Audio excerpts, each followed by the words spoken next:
How to see Twitter bookmarks. So all you have to do is to go directly to your Twitter application here and it will lead you to your homepage, right? Now here you will see of course your feed area, basically the tweets.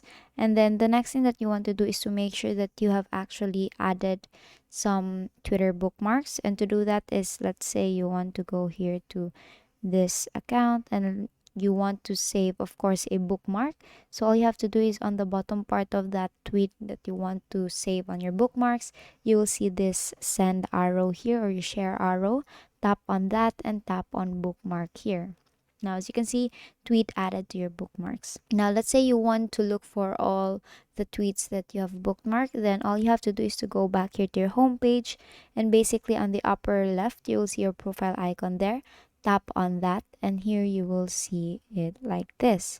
Now the next thing that you want to do is you will see options there or like choices. Tap on bookmarks here and then basically you will see your Twitter bookmarks. And that is all for today. If this video helped you, please give us some thumbs up and subscribe to our YouTube channel for more tutorials. Thank you for watching.